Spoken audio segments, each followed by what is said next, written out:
Bien, bonjour à toutes et tous. Merci d'être là pour la troisième conférence de ce grand week-end autour du partage de connaissances, autour de la venue de la Goélette qui était là donc hier.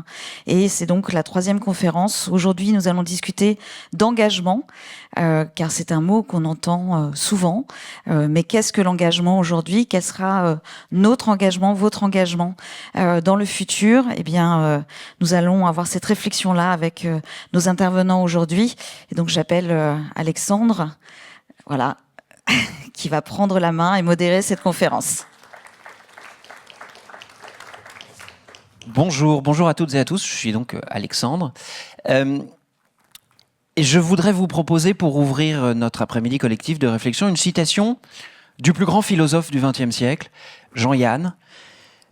Jean-Yann a tout compris, il a dit en une phrase ce qui va nous occuper, il a dit « Tout le monde est d'accord pour sauver la planète, mais il n'y a jamais personne pour descendre la poubelle ».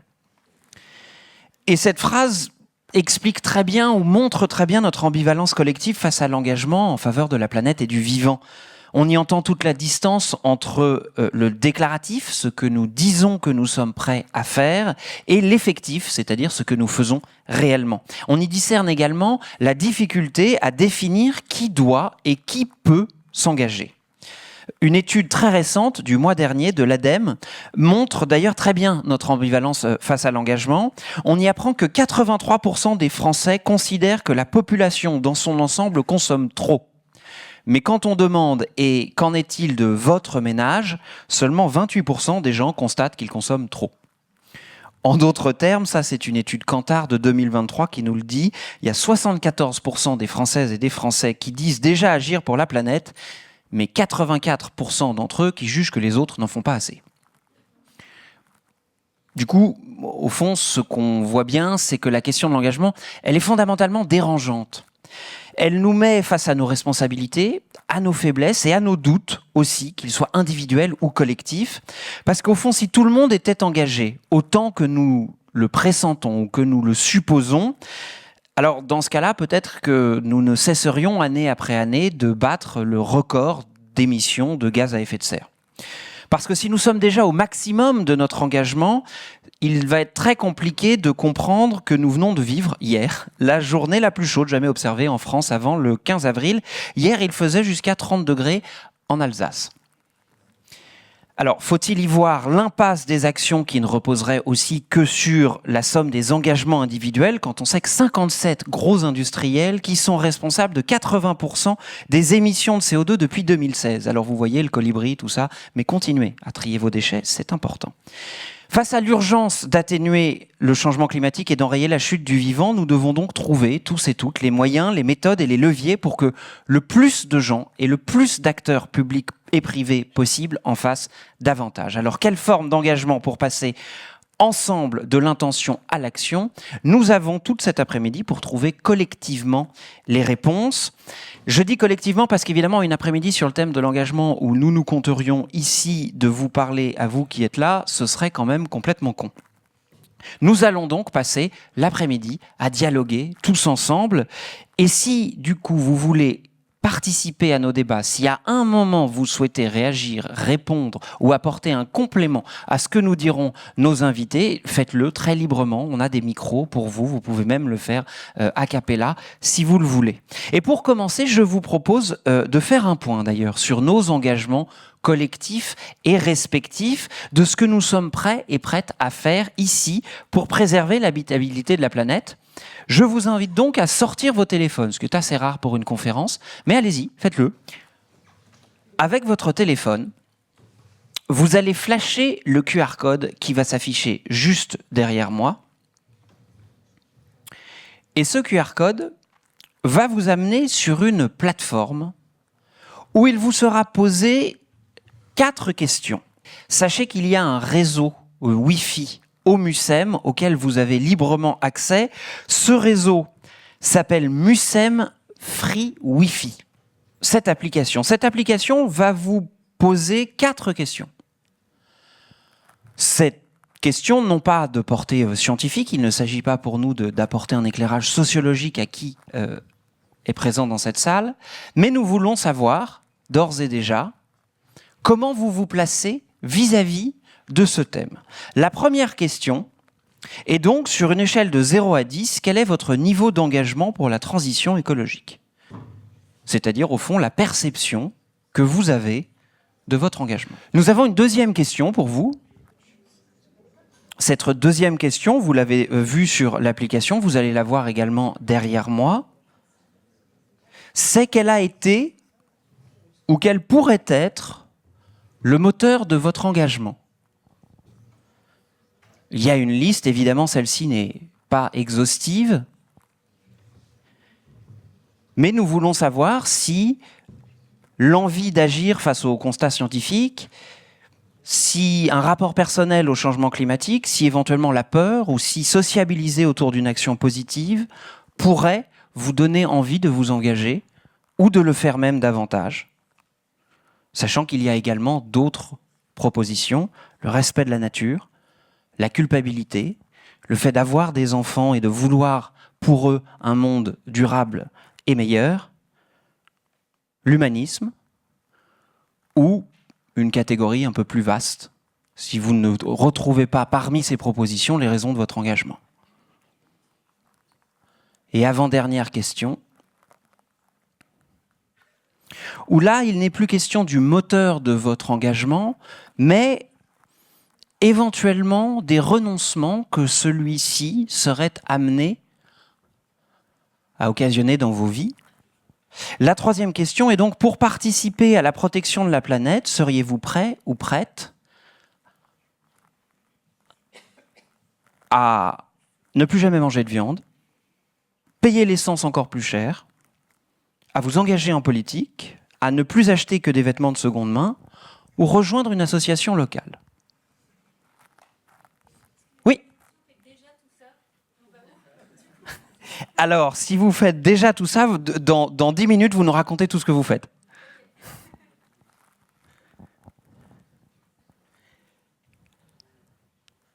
Mais la quatrième question, du coup, devrait, pour le coup, vous intéresser si vous faites déjà tout ça, puisque la quatrième et dernière question, c'est, au nom de la protection de la planète, devrions-nous mettre en place certaines restrictions de consommation, de mouvement, d'entreprendre? C'est-à-dire, au fond, jusqu'où cet engagement pourrait-il vous porter ou nous porter plus collectivement? Et du coup, pour que nous ayons une idée d'où nous partons, puisqu'il faut toujours savoir d'où l'on part et où l'on veut arriver, nous allons découvrir ensemble les résultats pour voir si, dans cette salle, une grande majorité d'entre vous se sont déjà engagés, si, dans cette salle, il y a d'autres personnes qui, comme vous, font déjà, en fait, tous ces leviers d'action que j'ai évoqués, et nous allons voir aussi si, nous sommes prêts à aller beaucoup plus loin et à passer à un niveau de coercition collective. Et donc, le temps pour WooClap de compiler ces résultats, nous allons les découvrir ensemble. D'accord. Alors, sur une échelle de 0 à 10, quel est votre niveau d'engagement pour la transition écologique? Eh bien, 30% d'entre vous est à 7. Et après, il y a un mouchoir de poche entre 6, 8 et 9. Nous avons donc là la perception plutôt d'un public engagé ou qui juge que chacun ou chacune d'entre ses membres est engagé pour la planète. La réponse numéro 2, s'il vous plaît. Quel a été ou pourrait être le moteur de votre engagement? Alors, l'envie d'agir face aux constats scientifiques arrive en tête. Le respect de la nature. La 6e proposition, ensuite l'humanisme, puis l'envie d'agir. Donc on a un trio de tête assez clair. Vient après le rapport personnel au changement climatique, c'est-à-dire en fait en faire l'expérience dans notre quotidien, puis sociabiliser. Vous mettez à égalité les enfants et la peur. Je ne lirai pas les deux, mais en tout cas, il y a là un trio de têtes qui se dégage quand même très concrètement. La 3e question, pour participer à la protection de la planète, vous êtes 78% à être prêt ou peut-être à avoir déjà rejoint une association locale, vient ensuite ne plus jamais manger de viande et ne plus acheter que des vêtements de seconde main. La politique et l'essence sont au coude à coude. Il y a plein de choses à dire sur vos réponses, c'est génial. Et enfin, au nom de la protection de la planète, devrions-nous mettre en place certaines restrictions de consommation, de mouvement ou d'entreprendre? Là, c'est un raz-de-marée. Vous dites oui. Nous sommes donc désormais prêts et prêtes dans cette assemblée déjà à passer à l'échelle supérieure, c'est-à-dire au fond la décision politique. Et pour savoir si ces résultats se rapprochent des perceptions et des déclarations des Françaises et des Français, au fond pour mettre en perspective vos réponses, nous accueillons tout de suite un spécialiste de l'analyse sociologique des modes de politisation. Il est maître de conférence à l'Université de Lille et coordinateur du collectif Quantité Critique. Voici Yann Lelanne. Merci. Je m'attendais pas à être tout seul. Mais bon, c'est...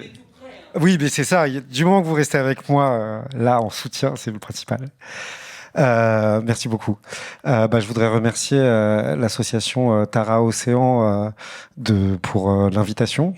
Je vais commencer tout de suite en expliquant que, évidemment, et peut-être malheureusement, les réponses aux questions que vous avez données ne ressemblent pas du tout à celles qu'on aurait données par un échantillon représentatif. Et en réalité, ce que je vais essayer d'expliquer en 10 minutes, donc il faut m'arrêter si je suis trop long. L'avantage quand il y a quelqu'un à mes côtés, c'est qu'il y a quelqu'un pour m'arrêter. Donc là, jamais, n'hésitez pas à me dire si je dépasse mes 10 minutes. C'est que je voudrais essayer de dresser un paysage social de l'engagement écologique pour montrer comment est-ce qu'il est situé socialement et politiquement.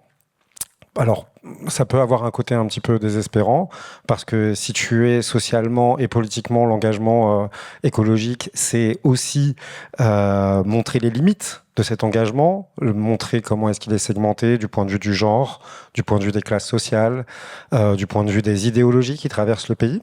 Mais en réalité, c'est peut être aussi un moment pour réfléchir à la façon dont il peut se déployer, parce qu'il faut bien constater les limites, en quelque sorte, sociales, politiques, du mouvement, pour essayer de réfléchir à comment est-ce qu'il peut essayer de se déployer. Moi, je suis donc coordinateur d'un collectif Quantité Critique qui a commencé à réfléchir aux questions de l'engagement écologique à partir de 2018, puisqu'en 2018, il y a eu une marche, une sorte d'irruption surprise, les marches climat, en septembre 2018, cette irruption des marches climat, nous avons estimé à l'intérieur du collectif Quantité Critique que nous n'avions pas, que les chercheurs n'avaient pas suffisamment de données pour essayer de comprendre qui sont les personnes qui marchaient. Qui étaient les personnes qui étaient prêtes à se mobiliser contre l'inaction climatique.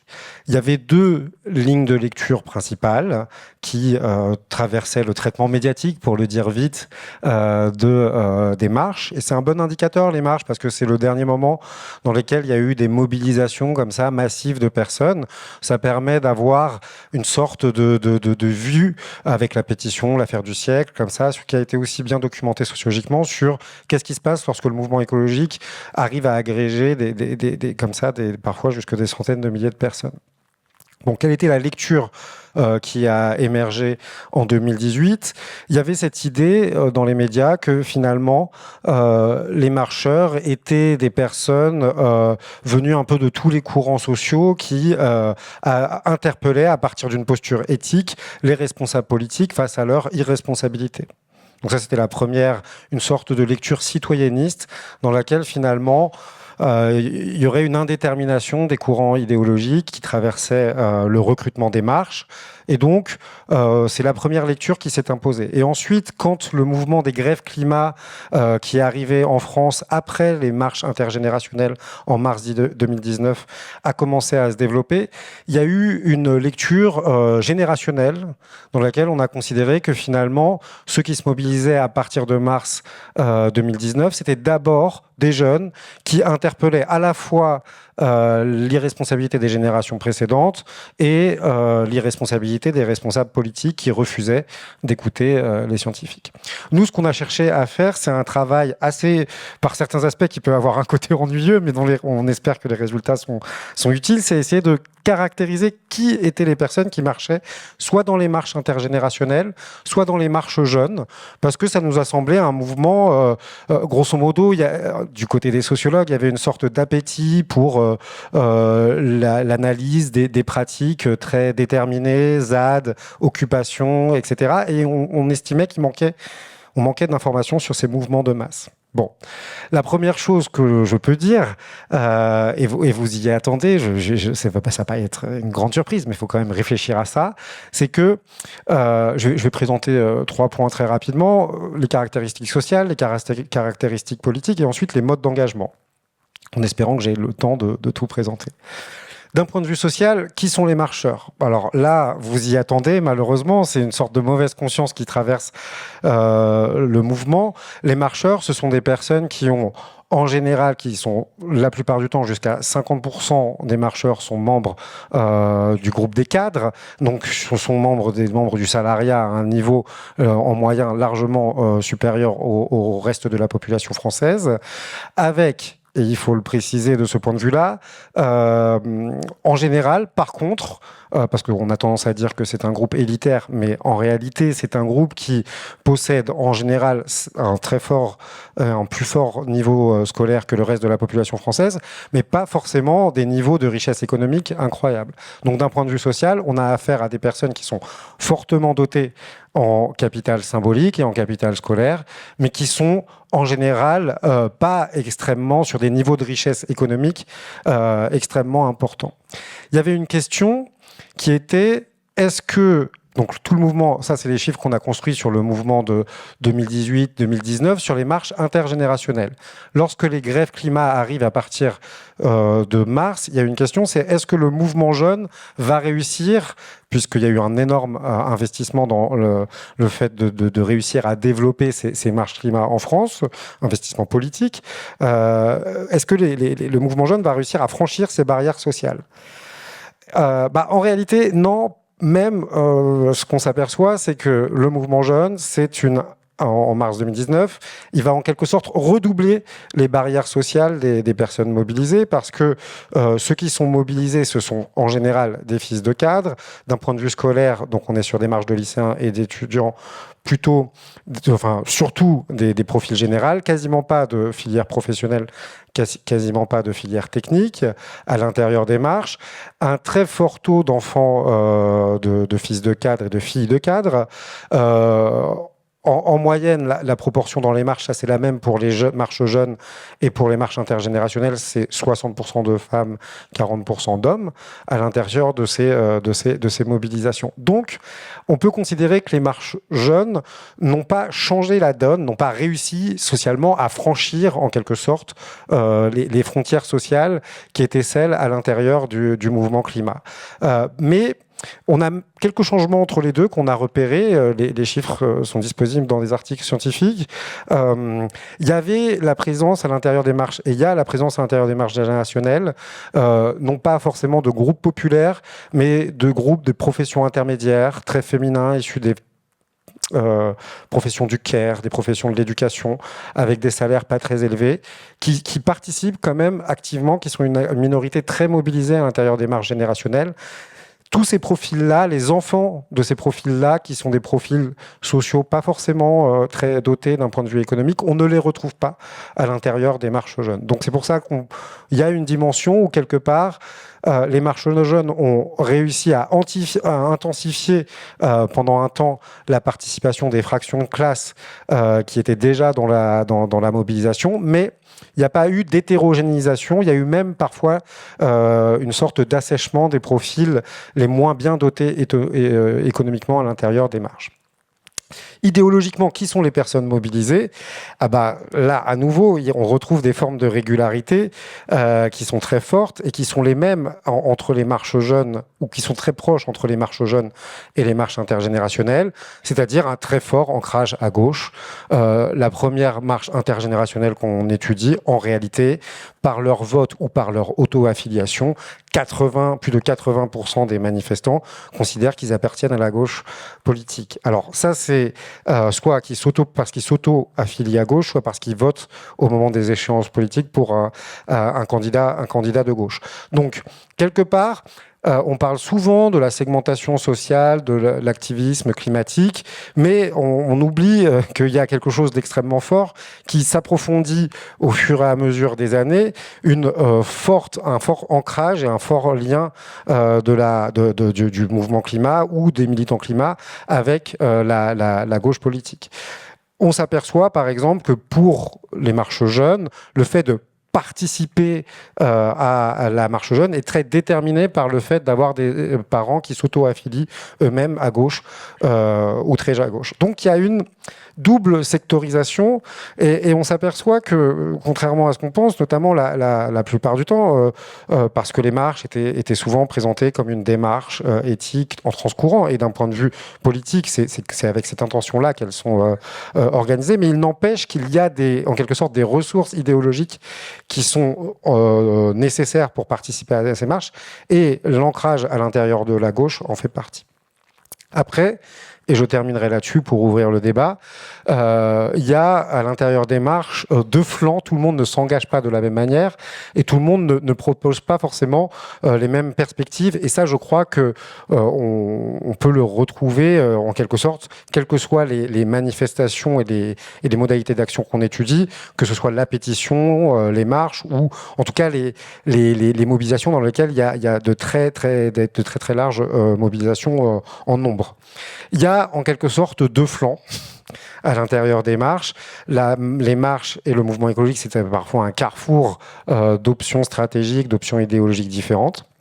Et on a interrogé justement, un peu comme vous tout à l'heure, les personnes sur ce qu'elles font au quotidien pour le climat, ces militants écologiques, de l'écologie, ce qu'elles font au quotidien et ce qu'elles pensent devoir être fait. Et si elles pensent que ce qu'elles font au quotidien est important. Et là, on a une sorte de paradoxe qui est assez étonnant et qui qu'on trouve curieux. C'est que il y a une partie de la mobilisation des écologistes qui va être très engagée sur les actions au quotidien. C'est-à-dire ceux qui vont répondre oui à tous les items sur ce qu'ils sont prêts à faire. Cette partie-là, c'est la partie donc qui est la plus engagée au quotidien. Elle est très féminine. Elle est très en lien avec la gauche radicale.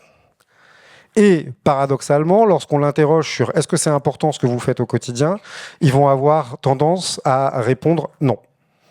C'est-à-dire que ce sont des personnes qui sont extrêmement engagées et qui accumulent comme ça des gestes, entre guillemets, d'éco-citoyenneté en permanence, mais qui n'attribuent pas d'horizon stratégique à ces gestes. Pourquoi ? Parce qu'ils vont considérer que c'est une position éthique, mais qui n'a pas de prise, en quelque sorte, sur la conduite de la transition écologique.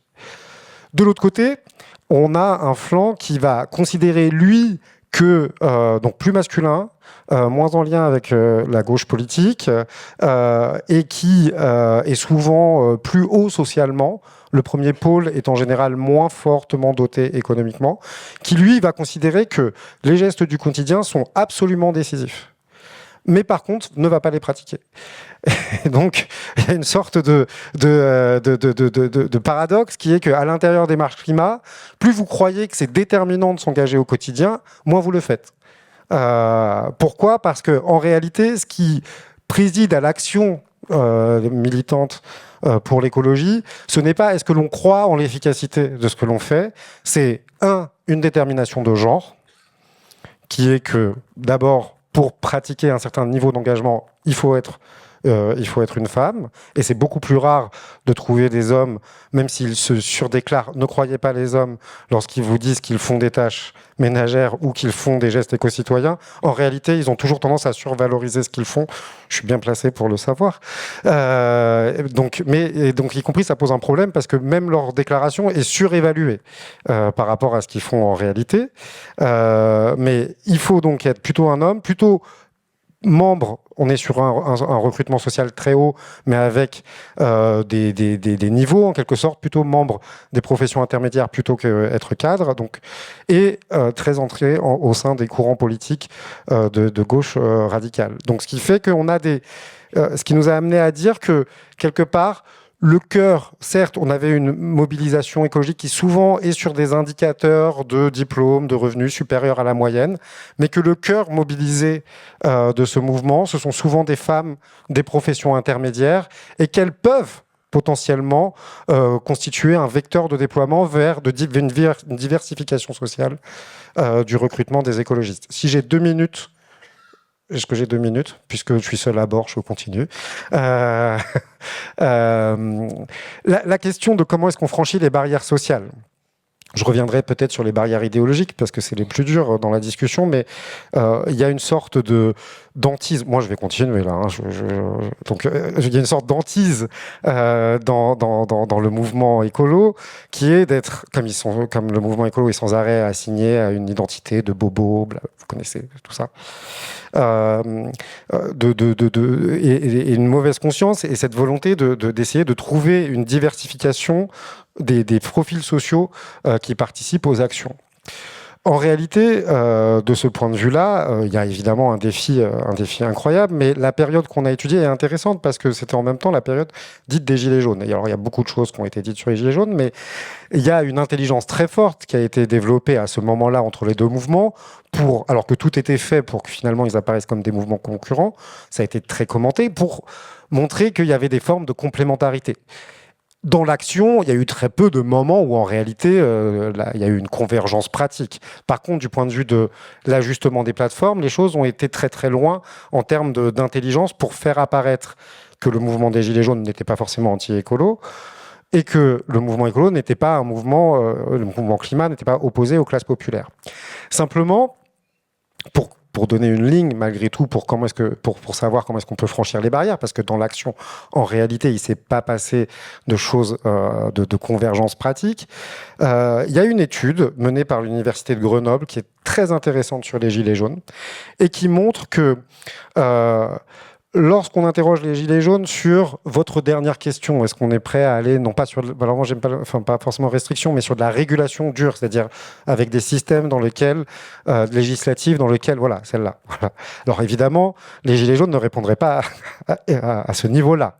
Mais ce qu'a montré l'étude de Grenoble, c'est que lorsque l'on rentre dans la question de la transition écologique, en posant la question non pas de la responsabilité individuelle, mais sur la question des systèmes législatifs, sur la question de la souveraineté collective et de réussir à trouver des arbitrages dans lesquels chacun, en quelque sorte, est soumis à la même volonté collective. Eh bien, en réalité, les gilets jaunes sont beaucoup plus favorables, par exemple, sur les principes de régulation, trafic aérien, etc., que le reste de la moyenne des Français. Ce qui veut dire qu'il s'est joué quand même quelque chose, potentiellement, lorsque la transition est approchée, ou l'enjeu écologique, si on oublie le terme de transition, si la question de l'enjeu écologique est approchée par la question du choix de société, ce qui est l'ambition initiale du mouvement climat, en réalité, le rapport au groupe populaire et au mouvement type Gilets jaunes est beaucoup moins conflictuel et même possède des points de convergence extrêmement forts. Par contre, lorsque ce qui est mis en scène, c'est l'idée d'une transition fondée sur l'action du consommateur comme point stratégique, en réalité, là, on perd tout le monde. Je ne voulais pas vous interrompre. Je ne sais pas où j'en suis, donc j'arrête là. Moi, je sais. Mais nous, au contraire, on va continuer à réfléchir à cette manière dont vous la présentiez, d'ouvrir les lignes, ou plutôt de faire en sorte que les mouvements puissent converger. Et pour cela, nous avons voulu confronter le regard et l'expérience d'activistes au service du climat, d'artistes, de chercheurs. Et avec vous, cher public, nous avons donc là un bon condensé de ce que peut être, au fond, la société civile. Alors, pour partager leurs expériences de l'engagement et voir ce qui fonctionne et qui marche moins bien, merci d'accueillir aux côtés de Yann, la fondatrice du mouvement activiste On est prêt et fondatrice d'Imagine 2050, Magali Payen. La cofondatrice de la revue Femmes Photographes, l'artiste et photographe Maud Vett. et le formateur et référent de Strasbourg pour Banlieue Climat, Axel Franck. Merci à vous quatre d'être avec nous cet après-midi. Axel, je voudrais commencer par vous. Le micro est juste là. On a bien entendu, grâce aux propos de Yann, qu'il y a un frein social assez fort à la mobilisation, ou en tout cas à cette forme de mobilisation pour le climat. L'une des principales activités de Banlieue de Climat, c'est d'aller au contact des jeunes issus des quartiers populaires pour les sensibiliser sur toutes ces questions. Qu'est-ce qu'ils vous disent en premier lieu quand vous allez les voir? Quel est le premier frein, s'il y en a un? Alors, très concrètement, déjà, bonjour à tous. Très concrètement, quand on parle des sujets en rapport avec l'environnement et l'écologie, notamment le climat, à tous ces jeunes, la plupart du temps, c'est l'absence d'information. Ils sont vraiment un petit peu déconnectés de cette urgence contemporaine. Et du coup, le problème qui ressort le plus souvent, c'est vraiment la forme du message qu'on essaye de transmettre, parce qu'on a constaté qu'il y avait ce sentiment d'identification qui était vachement important pour essayer de concerner les gens sur ce genre de cause. Et demander à des jeunes banlieusards de s'identifier à un monsieur en costard qui parle sur TF1, c'est compliqué. Donc on essaye de changer un petit peu ça nous-mêmes, mais ouais, le plus gros retour qu'on a en majorité, c'est vraiment la forme du message qui est pas adaptée au public que nous on essaye de toucher. Et donc, du coup, qu'est-ce que vous leur répondez si, lors de ces premières approches qui ont lieu donc dans les lycées, lorsque le public auquel vous vous adressez dit non, mais en fait, franchement, ça me regarde pas, j'ai d'autres sujets, que leur dites-vous? Alors, qu'on est là pour changer ça, justement. C'est un peu le but de Banlieue Climat. C'est à la fois aborder les sujets d'environnement, d'écologie et de climat, mais essayer de concerner justement ce public qui est un peu en marge de toute cette dynamique de sensibilisation et de conscientisation du problème. Et donc, on essaye de leur transmettre le message sous une forme qui est la plus décousue possible par rapport à ce qui est présenté la plupart du temps. On est très pointueux sur le fond, donc on a une formation qui est mise en place et qui a été co-construite avec des chercheurs notamment du GIEC et qui est reconnue par le ministère de l'Enseignement supérieur. Et donc sur les faits, sur le fond, on est vraiment très précis. On a des exemples concrets de tous les problèmes qui nous pendonnaient. Mais sur la forme, justement, c'est des jeunes banlieusards qui parlent à d'autres jeunes banlieusards, et on essaye de mettre un maximum de concret dans les exemples qu'on donne pour que les jeunes se rendent compte que très concrètement, ils seront touchés si ça continue à dégénérer. Là, on est sur un public relativement spécifique. Yann, vous nous avez parlé des différences de genre dans le rapport et les modalités à l'engagement. Mais qu'en est-il, pour tout de suite peut-être évacuer ce propos, qu'en est-il des classes d'âge? Est-ce qu'il y a une génération climat, c'est-à-dire est-ce qu'on devrait considérer qu'il y a une catégorie de la population qui est d'ores et déjà convaincue de la nécessité de la transition écologique, ou est-ce qu'au contraire la situation est beaucoup plus nuancée? Ce qui est vrai, c'est que l'un des résultats qu'on trouve a un aspect pessimiste, c'est qu'il n'y a pas de génération climat, parce que en réalité, si on regarde la classe d'âge des jeunes, on retrouve des grandes divisions à l'intérieur de cette classe d'âge. Grosso modo, les profils mobilisés à l'intérieur je sais pas, si on prend les jeunes à moins de 25 ans, ont les mêmes déterminations que pour les catégories précédentes. Donc avec des enjeux de genre très forts à l'intérieur de la génération, des orientations d'orientation idéologique, des orientations de fraction de classe qui sont extrêmement déterminantes. Et d'ailleurs, c'est le même type de détermination qui oriente vers le souci de la question écologique ou une sorte de désintérêt, quelle que soit la génération. Donc c'est intéressant ça à voir. Bon, par contre, ce qui est vrai, c'est qu'on a affaire à une génération qui est très sensible à cette thématique du climat spécifiquement, mais il faut avoir en tête que c'est sur la base d'une sensibilisation à des causes antérieures. C'est-à-dire que la forme là actuelle du mouvement écologique très intéressé sur les enjeux de climat, sur les enjeux maintenant de plus en plus aussi de sixième extinction des espèces, elle hérite d'un certain nombre de soucis sur la question de l'écologie qui étaient antérieurs. Et donc, en réalité, il y a une continuité très forte entre les générations. Ça peut être très propulsif, entre guillemets, pour essayer de créer une mobilisation, de s'abriter derrière ce terme, cette représentation de mobilité générationnelle. C'est très bien. D'ailleurs, nous, les sociologues, on n'est pas là pour juger de l'efficacité d'un slogan mobilisateur ou pas. Mais en réalité, il y a quand même des effets de socialisation intergénérationnelle très fortes. Et on insiste souvent sur ces figures des enfants, des adolescents qui vont sensibiliser les parents.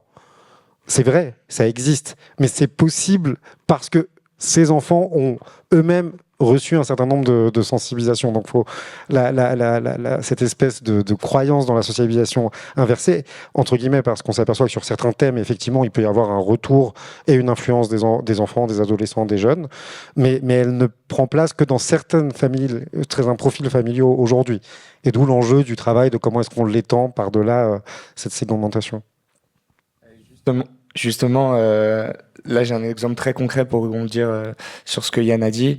On a l'exemple très concret de mamans de jeunes formés de banlieue climat qui viennent nous voir après quelques semaines après que leurs enfants aient été formés, qui nous disent mais je sais pas ce que vous lui avez fait, mais maintenant il me prend la tête pour tout et n'importe quoi. Il me dit de pas faire ci, de pas faire ça, alors qu'avant il était pas du tout regardant sur ce genre d'habitude. Et donc franchement c'est génial de se dire que on a réussi à vraiment les rentrer dans la boucle et les faire devenir acteurs de cette transition qui on l'espère sera de suffisamment grande ampleur pour éviter le pire. Et quel est le moyen ? C'est-à-dire, comment est-ce que vous réussissez à convaincre les jeunes auxquels vous vous adressez d'aller donc visiblement embêter leur maman après ou en tout cas, quel est le format ? Est-ce qu'il y a un parcours ? Il y a des ateliers ? Il y a des projets ? Quelle est la méthode ? Alors, effectivement, on a une continuité. Donc, il y a la formation, comme je vous ai dit, qui est certifiante, d'autant plus ce qui est vachement valorisant pour ces jeunes qui parfois, dans le moule scolaire, n'arrivent pas à trouver leur place. Et donc, on essaye de leur donner une clé de pouvoir briller en fait par un autre aspect, une autre face du prisme, parce que l'aspect scolaire n'est pas tout dans la vie malheureusement, et on a tendance à trop peu le dire à ces jeunes qui parfois peuvent être très affectés par la situation qu'ils vivent. Mais effectivement, après la formation, on a à cœur d'avoir une continuité et de donner la possibilité à ces jeunes de mettre en pratique les connaissances qu'ils ont acquises. Parce qu'en fait, c'est bien beau d'avoir plein de connaissances en tête, si elles restent dans notre tête, elles servent pas à grand-chose. Donc on a des projets très concrets. Par exemple, il y a un exemple qui me vient en tête, deux exemples même. Pendant le marché de Noël à Strasbourg, on avait été invité par la ville pour monter sur scène et parler de la COP28. Et donc Banlieue Climat a été démarché. On a dit ok, il n'y a pas de souci, mais ce sera nos jeunes exclusivement, des jeunes formés qui vont se préparer, qui vont monter sur scène et qui vont être du coup les porte-parole de cette démarche-là. Et il y a aussi par exemple des actions de résilience alimentaire qui ont été mises en place, notamment à Bagnolet, proche de Paris. Et donc voilà, on essaye de mettre en place du concret et d'essayer de jouer sur vraiment cet effet de masse. Comme je disais, l'identification, voir que les banlieusards sont entre eux, ils sont entre amis, avec d'autres banlieusards qui leur ont permis d'avoir ces connaissances, et on avance tous ensemble vers un but commun. Parce que si on reste tout seul, on peut très vite tomber dans ce qu'on appelle l'impuissance acquise et se dire si je suis tout seul à bouger, au final, est-ce que ça va changer quelque chose ? Ça pose la question fondamentale d'agir à son niveau et peut-être sans une structure comme celle de Banlieue Climat. On l'a vu, vous êtes tous et toutes très nombreux et nombreuses à être prêts ou à avoir déjà rejoint une association locale. Ce n'est pas le cas de tout le monde et pourtant il faut aussi aller toucher ces publics-là.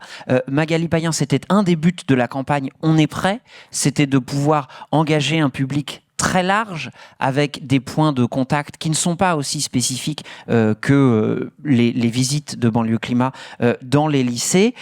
Qu'est-ce qui marche le mieux dans votre expérience? Qu'est-ce qui est une bonne première étape pour amener les gens à s'engager dans ce continuum d'engagement dont nous parlait Yann? En fait, il y a plusieurs choses. Donc effectivement, moi, je peux te parler de ce que j'ai appris pendant mes expériences.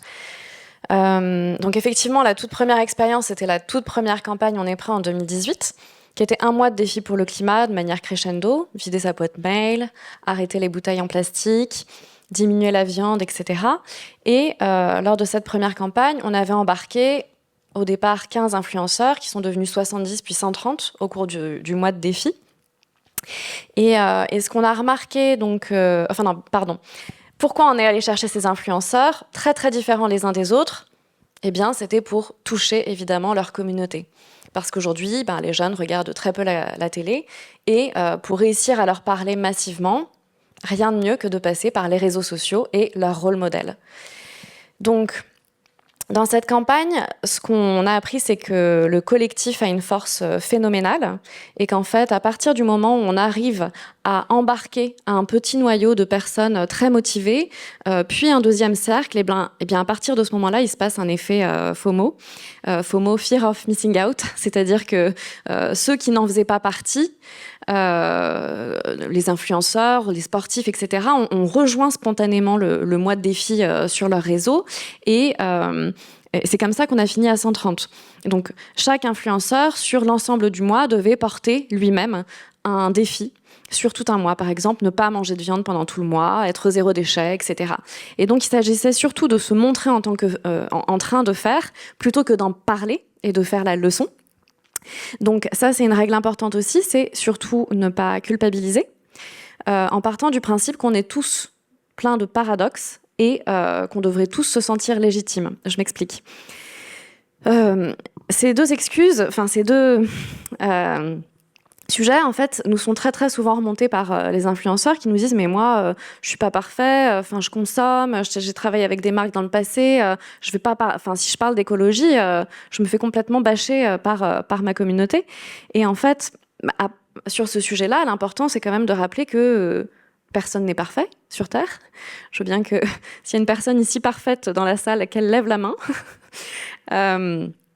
Et même, en fait, les plus grands activistes, même les plus grands scientifiques, ont des imperfections. Et à partir du moment où on vit dans ce système de société, c'est très, très difficile d'aller à contre-courant complètement. Et sur le sujet de la légitimité, il y en a beaucoup qui se disent « mais moi, je ne comprends pas la finesse scientifique de tout ce qui est en train de se passer, mais un scientifique du climat lui-même ne comprend pas l'immensité des phénomènes géochimiques qui sont en train de se passer.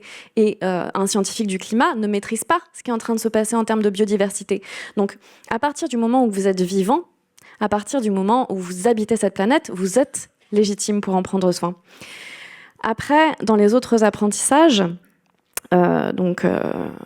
cette première campagne a débouché sur l'affaire du siècle, ce procès contre l'État pour inaction climatique, lancé par Marie Toussaint. Et l'objectif de la campagne On est prêt, c'était de mobiliser autour de l'affaire du siècle. Et pour ça, on a fait une vidéo qui coalisait des personnalités, des influenceurs, des scientifiques, des ONG.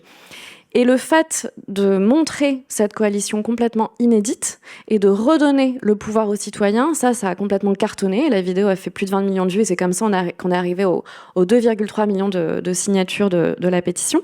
Donc ça, quelque part, ça a été une victoire culturelle de montrer qu'on était capable de se serrer les coudes les uns les autres.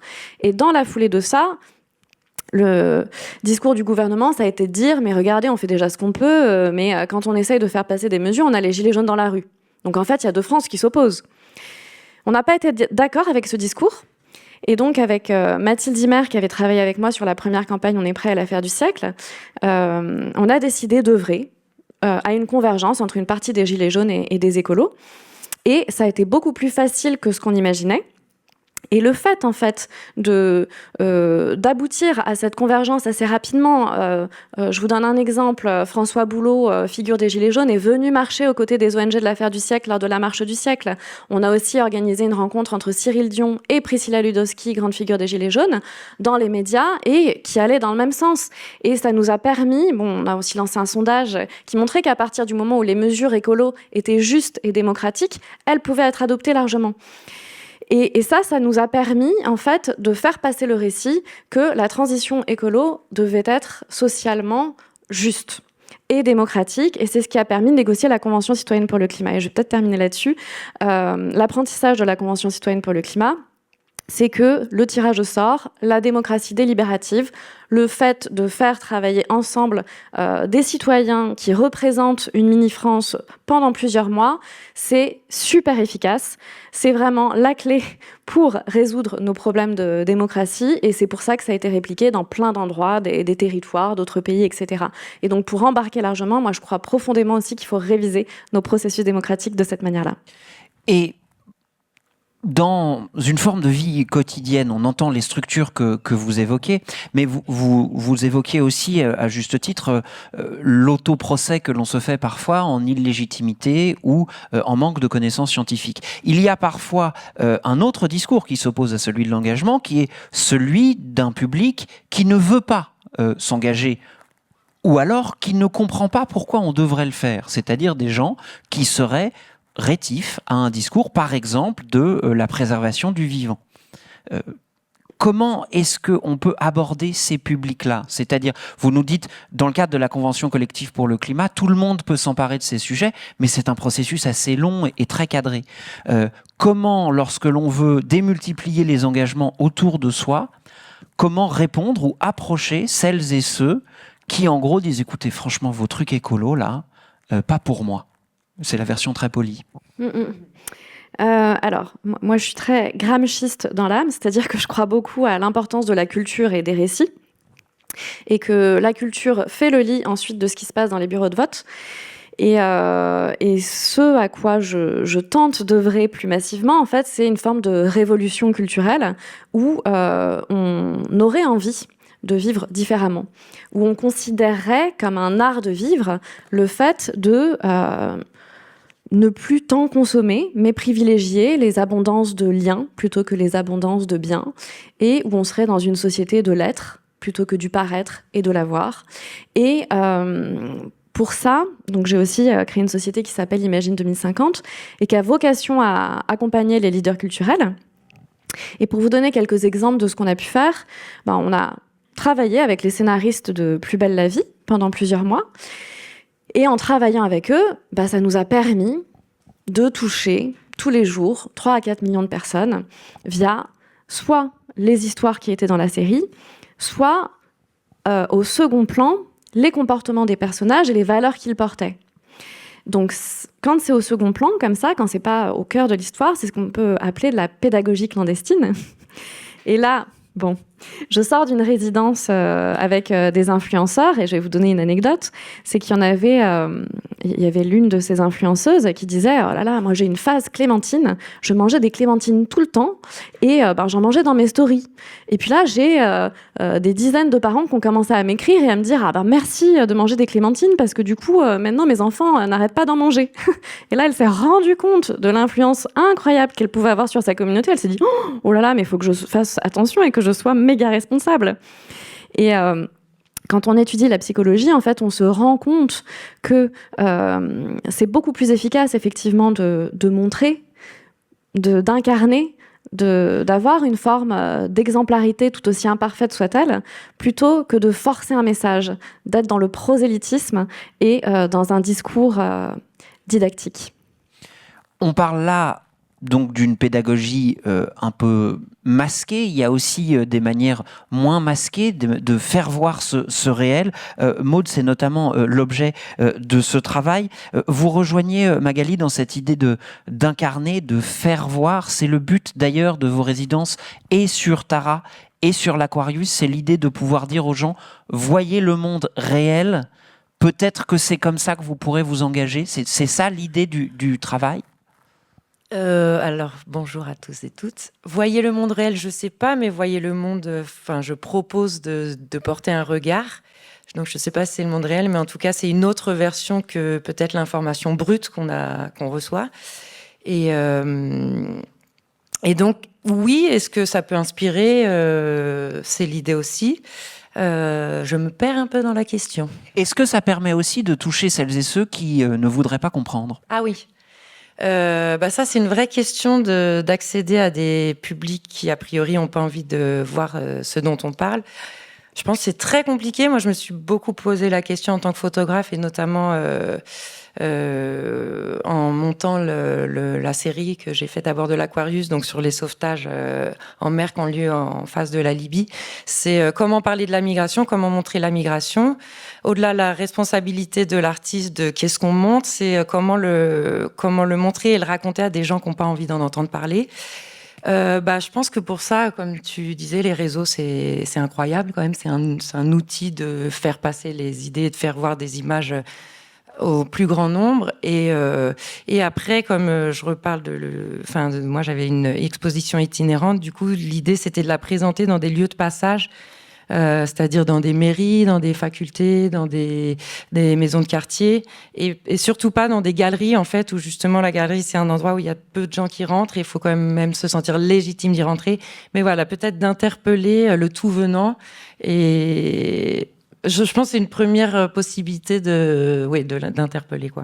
Ce sont des sujets, aussi bien la crise du vivant documentée lors de votre passage sur Tara, ou la crise de l'accueil et des trajets impossibles et souvent mortels que font les migrants qui arrivent en Europe. Ce sont des sujets très douloureux, très inflammables, et où les bonnes nouvelles sont assez rares. Comment est-ce que dans ce cas-là, on maintient une forme d'engagement? Comment est-ce qu'on protège les engagés? J'ai pas de réponse à ça parce que je pense que le découragement, il est inévitable.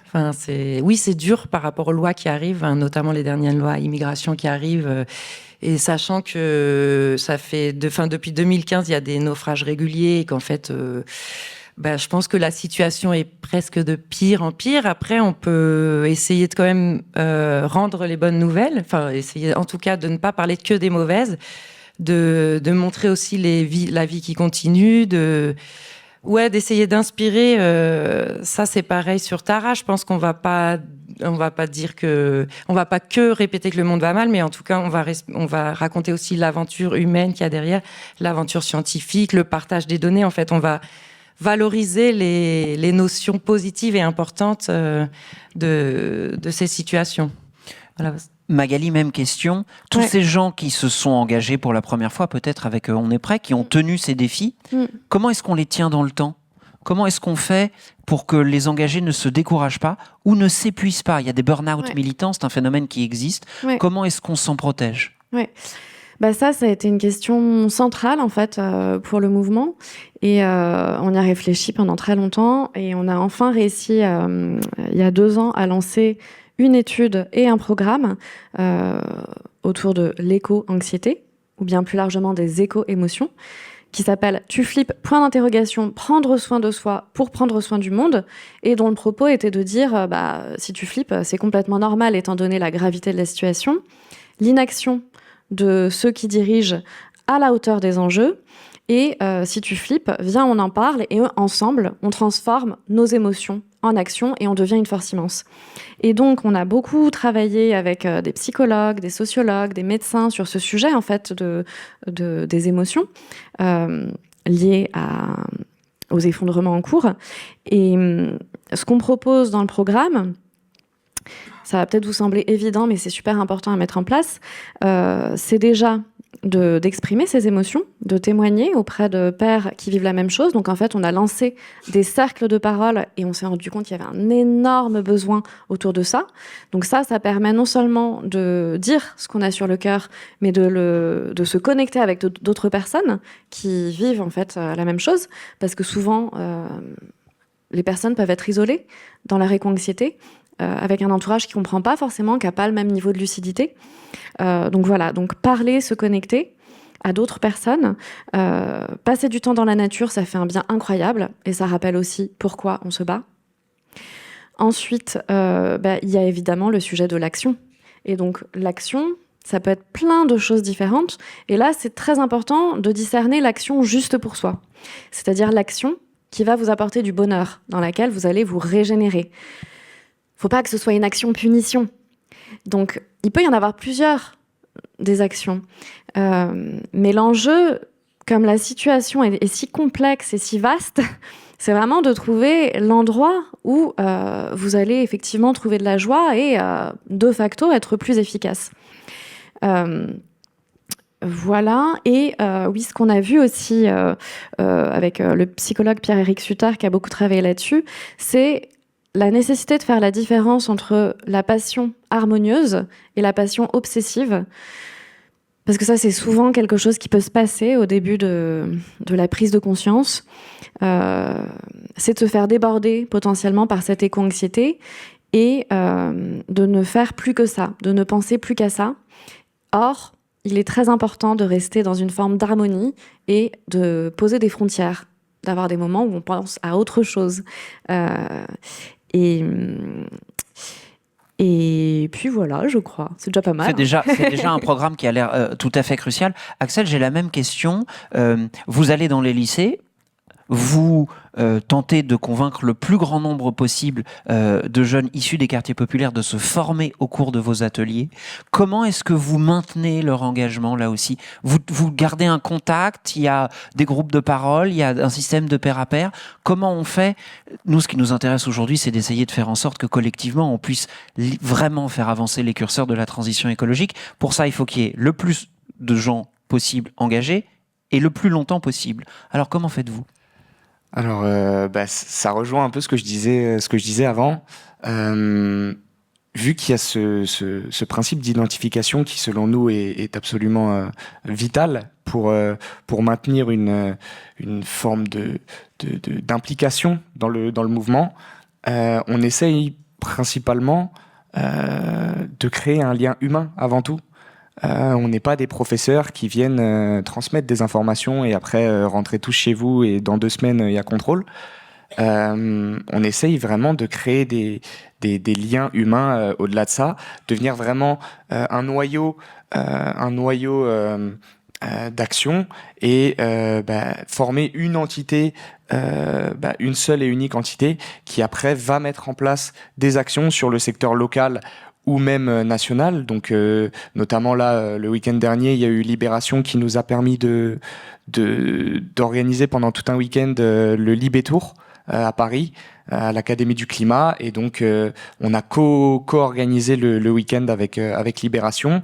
Et la plupart des formateurs de chez Banlieue Climat, qui à la base sont des jeunes formés, ont participé à toute l'organisation, toute la planification et l'animation du week-end. Donc en fait, il y a à la fois juste le fait de créer du lien et de se retrouver pour autre chose que simplement les actions qu'on mène. Donc essayer de créer quelque chose de plus qui fait que il n'y a pas que l'aspect professionnel, on va dire, de la chose, mais aussi surtout, il faut pas oublier que Banlieue Climat, c'est jeune. On est en pleine croissance et on a la chance de pouvoir permettre à nos jeunes de grandir en même temps que nous. Et donc, en fait, on a une espèce de croissance commune où tout le monde se tire vers le haut petit à petit.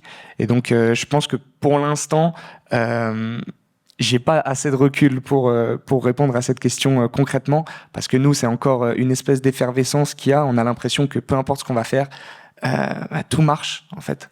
Et donc c'est vachement euphorisant, mais malheureusement on sait que la vérité c'est pas ça. Donc on essaye de faire en sorte que ça dure le plus longtemps possible, de faire grandir, lancer un effet boule de neige pour que potentiellement on puisse devenir une machine qu'on ne puisse pas arrêter pour essayer d'arrêter. Et on vous le souhaite. En réalité, on a parlé ensemble de la manière de toucher les publics, de la manière de conserver les publics, de la manière de protéger l'engagement de ces publics. Yann, vous nous décriviez tout à l'heure certaines caractéristiques de ces publics plus engagés que d'autres sur la question climatique. toujours dans cette notion d'élargir l'engagement, est-ce qu'il faut considérer qu'il y aura des publics que l'on ne touchera jamais ? C'est-à-dire, est-ce qu'il y a une catégorie de la population qui sera rétive à ce discours et qui, après tout, restera dans un rôle d'opposition? Il n'y a pas de combat sans opposition. Ou est-ce qu'on peut se dire, franchement, sur une question aussi primordiale que la préservation de l'habitabilité de la planète, le tout sur un discours fondé sur la réalité scientifique et désormais le vécu quotidien des populations, peut-être qu'à un moment, on pourra toucher tout le monde? Je vais répondre du point de vue d'une enquête qu'on a fait sur les lycées. On a étudié 5 lycées exhaustifs et en réalité, oui, il y a des gens qu'on ne convaincra pas, mais ils sont pas là où on pense. Souvent, on imagine, et c'est vrai, que les difficultés scolaires, l'éloignement vis-à-vis de l'engagement politique sont un frein à l'engagement vis-à-vis de la cause écologique qui apparaît dans les lycées comme une cause très, très scolaire en réalité. C'est-à-dire c'est vraiment la cause des bons élèves. Mais ces bons élèves, ils sont divisés en réalité. Il y a 2 profils. Si vous les interrogez, vous interrogez les bons élèves d'un lycée ou les bons élèves d'un très bon lycée, encore mieux, vous voyez apparaître une zone, tous vont vous dire que c'est bien la marche climat. Tous vont vous dire qu'il y a un réchauffement climatique. Mais en réalité, à l'intérieur, ils sont divisés très profondément entre 2 groupes. Le groupe qu'on retrouve le plus souvent, le groupe qu'on retrouve le plus souvent dans les marches climat, donc qui est le cœur du noyau, très souvent, comme je l'ai décrit, fort capital culturel, pas forcément beaucoup de capital économique. Eux, ils sont très mobilisés.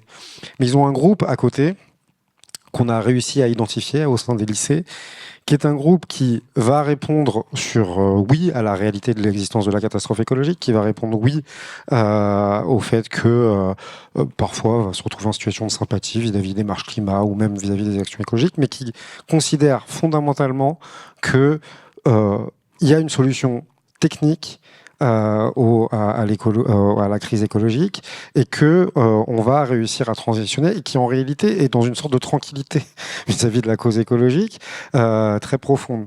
Et on a essayé de cartographier ce qui déterminait le fait d'appartenir à un groupe.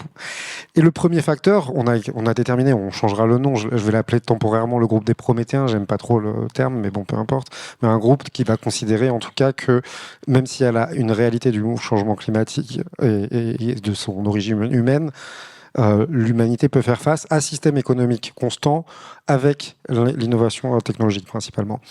Mais en réalité, donc, ce sont d'abord des hommes. Ce groupe, il est composé à 80% d'hommes dans notre étude, alors que le groupe en proximité est à 70% un groupe féminin. Donc il faut prendre la force de la dimension genrée. Elle est sous-estimée. Elle est en train de s'amplifier. Et c'est lié à d'autres éléments les divisions politiques sont en train de devenir, de prendre un caractère genré extrêmement profond. Et la résistance masculine à l'écologie est sous-estimée à nouveau. Vraiment, je le dis parce que je suis étonné par les chiffres qu'on retrouve actuellement. Très fort capital économique. Et ce groupe-là a les moyens de défendre une option politique qui est une option de l'inaction. C'est ça le vrai défi auquel on est. Il y a un enjeu d'alliance de fraction de classe que vous essayez de construire. Mais, entre guillemets, l'adversaire, il a une condition de genre, une condition de classe, et c'est de plus en plus clair. Et, contrairement au groupe populaire, ce groupe-là, il a les moyens de défendre une option politique qui sera une option politique de l'inaction.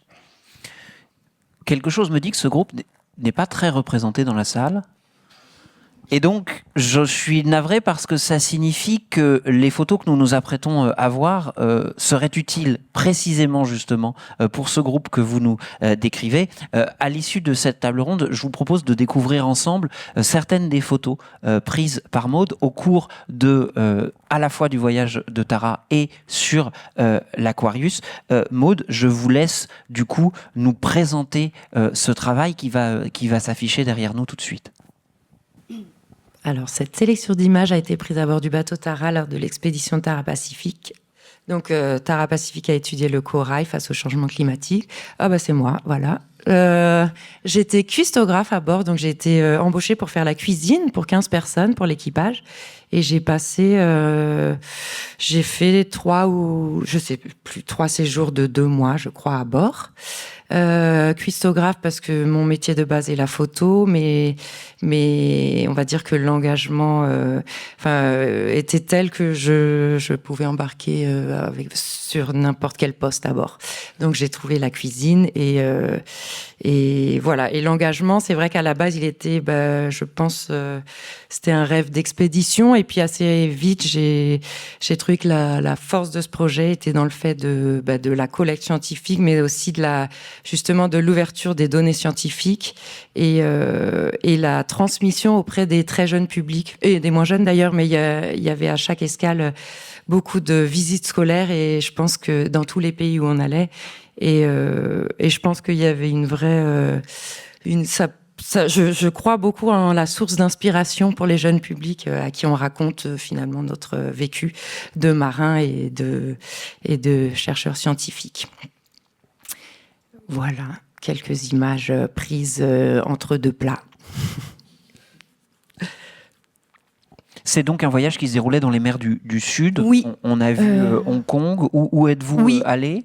Alors, moi, j'ai fait toute la section. J'ai fait Taïwan, mer de Chine, et on est arrivé jusqu'au Japon. Ça, c'est l'arrivée au Japon, d'ailleurs. Le soleil levant. Et après, j'ai passé 1 mois et demi sur Tahiti.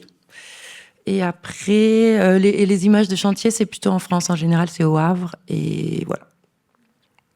Et donc, vous devinez derrière la silhouette de Tara, voilà, qui est donc ce bateau. Et là, en revanche... alors là, il y a du son, donc je préfère pas trop parler. Voilà, que va-t-on voir ? Juste, expliquez-nous. C'est 2 embarquements que j'ai fait en 2017 et 2018 donc sur le bateau Aquarius, qui est affrété par l'association SOS Méditerranée. Donc, qui est un bateau de sauvetage qui vient en aide aux embarcations de personnes migrantes qui ont quitté la Libye. Donc, j'ai fait 2 séjours dans des contextes très différents, puisque 2017, on a eu plusieurs sauvetages et on est revenu à terre de manière assez, on va dire comme il se doit, après un sauvetage, après avoir rescapé des gens. Et en 2018, l'année d'après, c'est les lois qui commençaient à se durcir, qui continue d'ailleurs aujourd'hui, et on a été bloqué une dizaine de jours en mer. Donc on était à peu près une centaine à bord, 78 personnes qu'on avait récupérées dans des embarcations, l'équipage, voilà. Moi je faisais partie de l'équipage des marins sauveteurs. J'étais photographe pour l'association SOS Méditerranée.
Merci Maud Vette d'avoir partagé avec nous ces images. Je vous propose de rester désormais dans l'idée de partager cet espace, ce dialogue avec vous tous, avec vous toutes. Nous allons vous proposer un format qui est un débat collectif. Nous allons aborder ensemble 3 questions. Pour chaque question que nous allons vous poser, l'un ou l'une de nos invités vous dira son avis. Et à l'issue de cet argumentaire préalable, ce sera à vous, dans la salle, à celui ou celle d'entre vous qui voudra partager sa réflexion sur cette question, de le faire avec nous. À l'issue de ce petit débat, nous voterons et nous réemploierons cette mécanique sur les 3 questions. La première question porte sur l'engagement numérique. La question est donc liker, signer ou partager. Est-ce que c'est s'engager ? Au fond, est-ce que, pour reprendre ce fameux trope des années Facebook, un like, un enfant sauvé de la faim, est-ce que c'est une connerie absolue ? Ou est-ce qu'il y a quand même une vraie utilité aux engagements parfois qui peuvent naître sur les réseaux sociaux ? Est-ce que l'un ou l'une d'entre vous souhaite se prononcer sur cette question, dans un sens ou dans l'autre ? Magali, c'est un peu votre spécialité. Ça marche. Pour être très rapide, moi je dirais que c'est nécessaire, mais pas suffisant. Voilà. Donc oui, signer des pétitions, relayer des vidéos, etc. Ça crée vraiment un bras de fer, hein, ça crée des rapports de force, on l'a vu à plusieurs reprises. Ce qui se passe sur les réseaux sociaux, quand ça marche, est très souvent repris par les médias traditionnels. Et c'est vraiment comme ça qu'on arrive à faire bouger les lignes, à bloquer des politiques, à bloquer des... Enfin, quand je dis les bloquer, mais c'est les coincer pour qu'ils répondent à certaines questions. C'est vraiment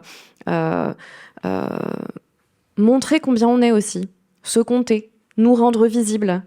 Cette majorité silencieuse des créatifs culturels qui imaginent être 4% alors qu'elle est plus de 35% de la population. Donc, les réseaux sociaux permettent ça. Voilà. Est-ce qu'il y a quelqu'un parmi vous, dans le public, qui pense soit la même chose, soit le contraire, et qui voudrait nous le dire ? Si aucun ou aucune d'entre vous ne souhaite nous le dire... Oui, monsieur, juste ici. Un micro arrive. Merci. Oui, en fait, moi, je partage ce retour, dans le sens où il y a beaucoup d'informations qu'on voudrait faire passer et que finalement, le seul moyen de le faire passer, c'est ce moyen-là parce qu'on est des citoyens lambda. Donc, ça permet d'interpeller d'une certaine façon. Et moi, je suis militant dans certaines associations et on a souvent la problématique dans ces associations, c'est que tout ce qu'on fait en fait n'existe pas si on le communique pas dans une certaine mesure, parce que finalement ça devient des actions qui sont, que personne ne voit, qui n'ont pas d'impact, hein, et elles ont beaucoup plus d'impact si on peut les relayer sur les réseaux sociaux. Donc en fait nous on fait un gros travail à ce niveau-là, parce que c'est les moyens de communication du jour et que je pense que c'est essentiel à l'accompagnement de nos actions de façon générale, en tout cas dans toutes les petites ONG ou associations. Y a-t-il une personne parmi vous qui pense que c'est un peu facile quand même de partager, de diffuser, de liker, et que c'est un endroit peut-être où l'écart est immense entre le déclaratif et l'effectif? Oui, je fais un peu l'avocat du diable parce que je suis dans les oui et dans les non.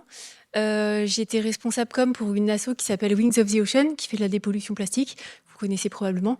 Et en fait, on voit très bien que ça fait société et que ça fait sens pour tout le monde.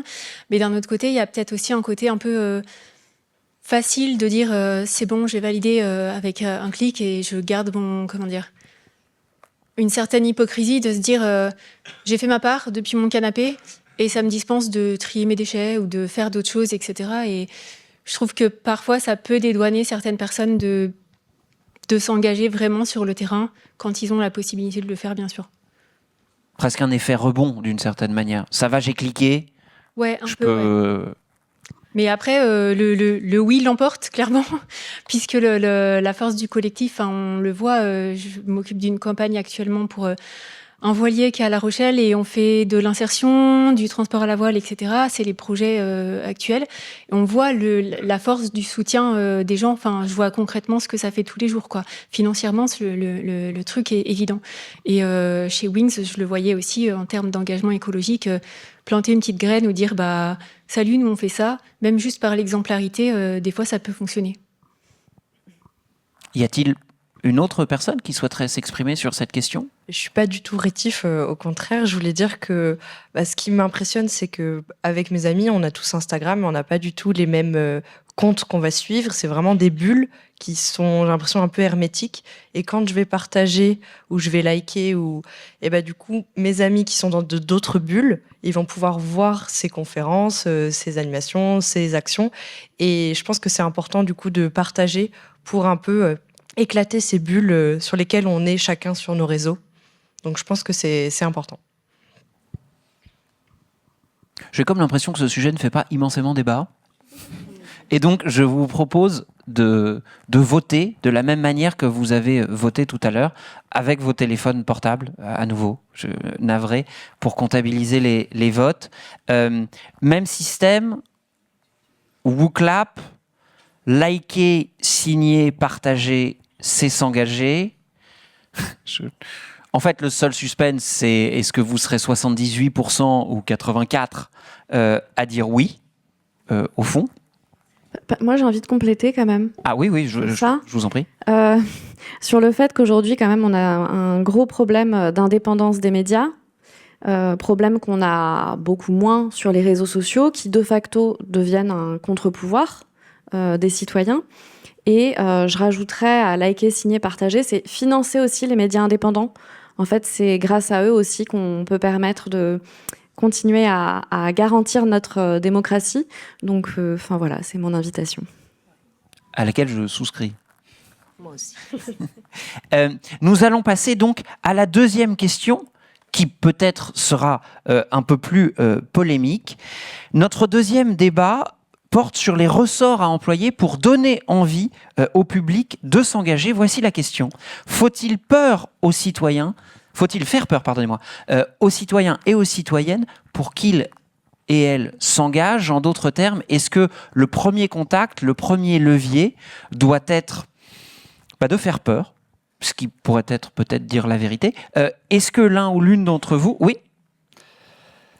Alors, cette question, pour moi, je ne sais pas si on peut y répondre de cette manière très concrète. Je pense que c'est pas nécessaire de faire peur aux gens, mais par contre, c'est nécessaire de dire des choses, même si elles font peur. Dans le sens où le fait de romancer ou de dédramatiser certaines situations... Merci. Apparemment... Ils sont pas envie de suivre, mais tranquille. mais en gros, c'est très concrètement ce qui se passe dans la formation que nous on délivre aux jeunes, donc qui viennent se former chez Banlieue Climat. Du coup, vu qu'on s'est appuyé sur l'aide des scientifiques, on a des études, on a des faits. Quand on dit que d'ici quelques années, si on continue sur ce rythme de pollution, il y aura plus de 300 villes en France qui n'auront plus du tout accès à l'eau, que les gens dans ces villes-là ouvriront le robinet et il n'y aura rien qui coulera. C'est un fait. Et on n'a aucun intérêt à essayer de leur dire non, mais vous inquiétez pas, il y a peut-être quand même moyen, vas-y, si t'ouvres et que vraiment t'as un peu de chance, t'auras un peu d'eau. Non, si t'as pas d'eau, t'as pas d'eau. Et donc, c'est maintenant le problème, c'est ok, donner des informations même si elles font peur, on se doit de le faire, mais on se doit aussi d'essayer de leur donner les clés pour faire en sorte que ça n'arrive pas. Parce que simplement dire bonjour, vous êtes tous condamnés, à bientôt, ça va être compliqué pour motiver les gens. Donc en gros, on a un espèce de devoir qui est d'être franc sur la situation, même si elle est objectivement assez délicate actuellement, mais voilà, je pense que justement ça peut permettre aux gens de se dire bon, là c'est chaud, il faut qu'on se bouge, et peut-être que du coup ils se diront bah Est-ce qu'avec vous, on peut bouger? Bah oui, venez avec nous. Et donc, on bouge tous ensemble et on essaye de faire quelque chose de cool, quoi. Magali, je vous voyais vouloir. Ouais. Oui, parce que c'est tout le sujet du programme, des études qu'on a menées sur l'éco-anxiété. Et je suis complètement d'accord que la situation, objectivement, elle est super flippante. Il faut pas nier ça. Et c'est complètement normal d'avoir peur, encore une fois. Et rappeler que la peur, elle a son utilité. C'est-à-dire que si on peuple aujourd'hui cette planète, c'est justement parce qu'on a su faire face aux menaces. Et pourquoi on a su faire face aux menaces? Parce que la peur nous a permis de les confronter.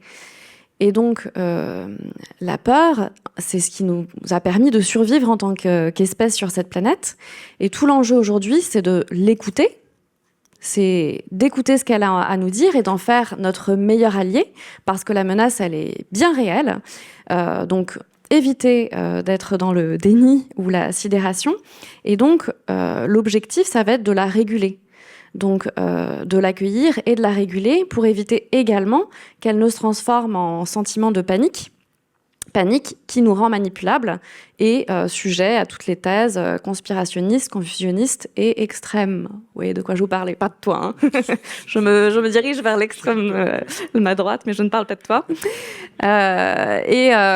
Pour parler de l'écologie, en fait, le sous-texte, quand on prend la parole sur ces sujets de dérèglement climatique, de 6e extinction de masse, tout ça, en fait, c'est aussi le sujet de la mort, qui est un énorme tabou dans la société occidentale, la mort. Or, le mot adulte, ça veut dire ad ultima, celui qui a travaillé sur sa propre fin, sa propre finitude, celui qui a intégré le fait qu'il allait mourir. Et moi, je suis persuadée qu'il y aurait un énorme travail à faire pour nous réconcilier avec la mort, qui est quand même la première loi du vivant, et que apprendre à mourir, quelque part, c'est aussi apprendre à vivre, et donc réintégrer cette sagesse et devenir adulte. Voilà.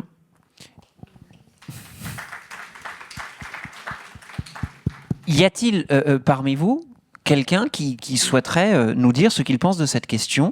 Y a-t-il parmi vous quelqu'un qui pense qu'il faut faire peur aux gens pour qu'ils s'engagent, ou qu'au contraire, la sidération, l'écrasement, tout dire... Oui, pardonnez-moi, juste ici et ensuite juste ici.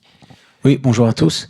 Je viens de finir un film qui s'appelle La Méditerranée n'est pas morte, qui traite aussi du traitement médiatique qu'on peut faire de cette Méditerranée. Et faut-il faire peur? En fait, on nous fait peur.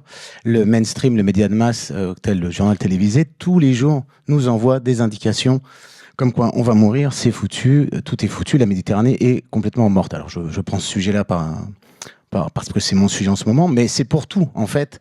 Les médias positifs, et vous parliez à juste titre des réseaux sociaux, ils sont en train de se développer, il y en a de plus en plus, et heureusement, mais le média de masse nous indique tous les jours que de toute façon, c'est foutu. Et la peur, ça peut être, je suis d'accord avec vous, une motivation, mais c'est aussi paralysant. La peur, c'est comme ça qu'on manipule les gens. Et de faire peur à ce point-là aux gens, moi j'ai beaucoup de gens qui disent foutu pour foutu, j'ai qu'à prendre l'avion à 25 balles avec EasyJet et puis j'ai qu'à consommer, puisque de toute façon c'est foutu, et on nous dit tous les jours que c'est foutu.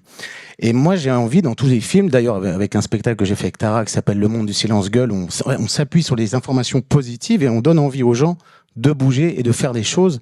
Et je pense qu'en montrant des actions positives tels que des repeuplements, des repiquages de Posidonie, etc. Il y a beaucoup d'associations qui, même ici à Marseille, font un travail remarquable. De les mettre en avant et de aussi les mettre ensemble pour créer des nouvelles synergies. Ce mouvement positif, ça peut aussi donner envie à nous tous, mais aussi aux entreprises, parce que c'est quand même eux les premiers pollueurs, et aux dirigeants de faire des choses. Et je finirai par une bonne nouvelle, parce que Camille Etienne a réussi aujourd'hui, grâce à un gros engagement, de faire voter à l'Assemblée nationale l'arrêt des polluants éternels. Voilà, et ça, c'était sur Instagram. Donc, pour preuve, ça marche. Merci beaucoup. On avait juste ici. Je voulais dire un peu la même chose que lui, en un peu moins bien, mais c'était face à la peur. Du coup, on peut réagir en se battant. Mais aussi, on peut fuir et on peut aussi se prostrer. Et du coup, je trouve ça important de montrer la beauté de la nature, de savoir s'émerveiller, retourner à cet émerveillement par l'éducation et par les médias, par la culture, et du coup partager un peu plus cet émerveillement de la nature et pourquoi on s'engage et pourquoi on protège. Et des fois, on n'a pas l'impression que c'est concret. On n'a pas l'impression que ces espèces existent, ou elles existeront peut-être plus, mais elles existent en ce moment et elles sont réelles. Et du coup, plus les montrer et plus faire de films, plus faire de spectacles, etc. Voilà. Y a-t-il quelqu'un d'autre qui souhaiterait prendre la parole sur cette question ? Alors, j'aimerais... Non, allez-y, et puis on prendra Madame juste après. Désolé, hein, je vous passe devant. C'était du coup pour répondre aux deux personnes qui étaient intervenues. Je suis d'accord sur le fait que ce soit un peu à double tranchant, le système de la peur. Mais malheureusement, je pense que pour que les grandes instances, donc celles qui ont la plus grande force de frappe sur ces décisions et ces changements radicaux qui doivent être opérés, je pense qu'on a eu un exemple très concret il n'y a pas si longtemps que ça qui s'appelle le Covid, où malheureusement il y a un truc qui est arrivé de nulle part, qui nous a fait peur à tous, qui a créé une situation d'urgence absolument colossale et bizarrement on a réussi à mettre plein de trucs en place très vite. Et donc, c'est pas le même thème, parce que là, c'est vraiment directement des gens qui meurent très concrètement et c'est beaucoup plus explicite, mais l'écologie, finalement, c'est la même chose. L'environnement, les microparticules, les PM1, les PM2, les PM0,5 qui rentrent dans le cerveau, qui créent des maladies, ça a été prouvé. Les masques Covid ne les filtrent pas, et il y a des gens qui en meurent. Et donc, ça fait peur, c'est urgent. Et donc, si on arrive à faire prendre conscience de cette urgence aux instances, comme ce qui s'est passé par exemple avec le Covid, on pourrait se retrouver à réussir à convaincre les gens que il faut qu'on se bouge. Et donc, peut-être qu'ils prendront la décision d'utiliser leur force de frappe pour agir dans le sens de l'intérêt commun. Madame ? Alors, bonjour. Moi, j'ai plutôt une question et ça rejoint ça. C'est comment convaincre ces instances ?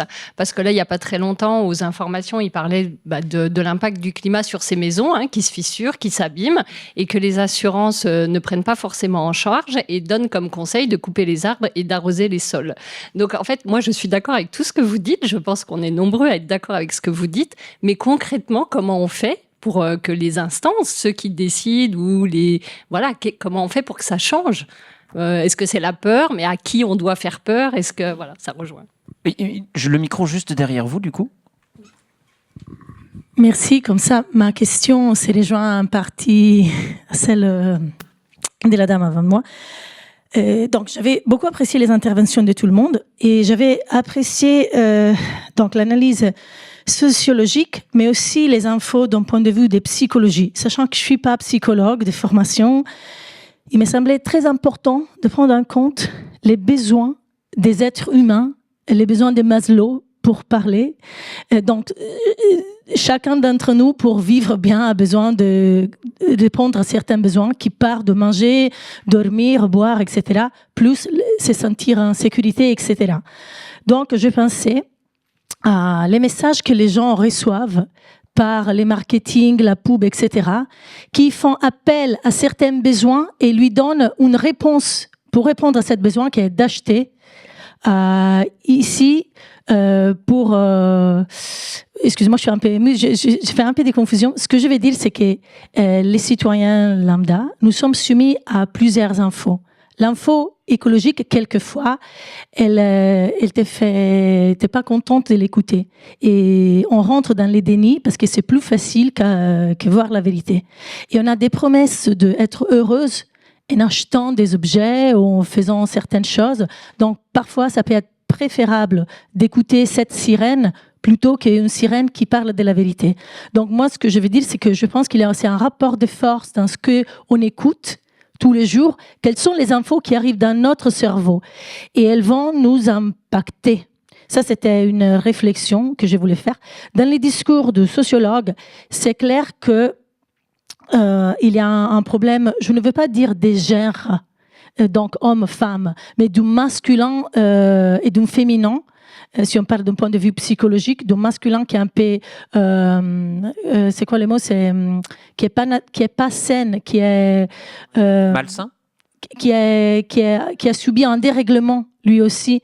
Donc, si on parle de la force vitale, si on parle de l'agressivité qui sert à l'homme pour vivre, il y a une agressivité qui est déviée, je trouve, aujourd'hui.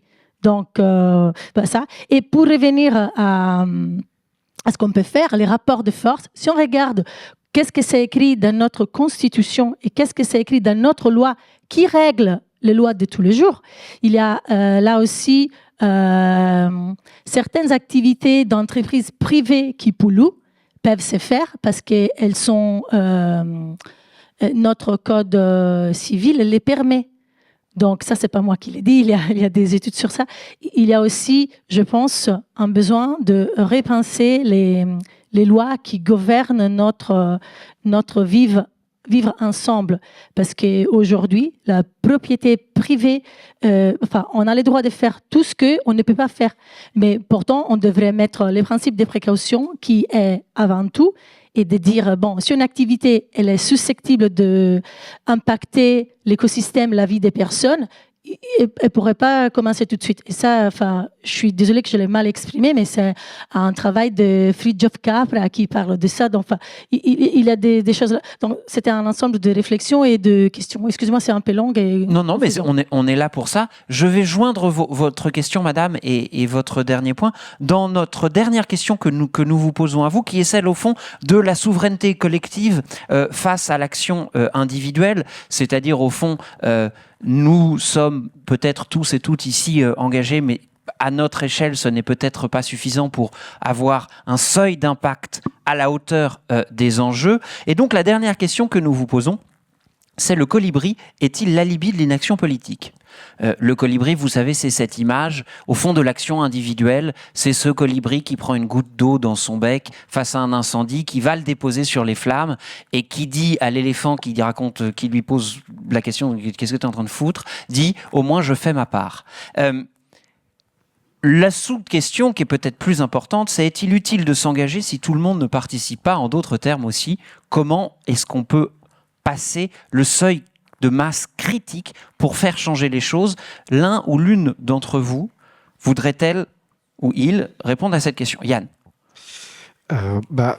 Bon. Je pense que l'état des débats à l'intérieur du mouvement écologique, il faut le comprendre sur cette question, il faut le comprendre depuis, moi, ce que j'appelle, pardon d'utiliser un terme conceptuel, mais la crise de la modernité réflexive.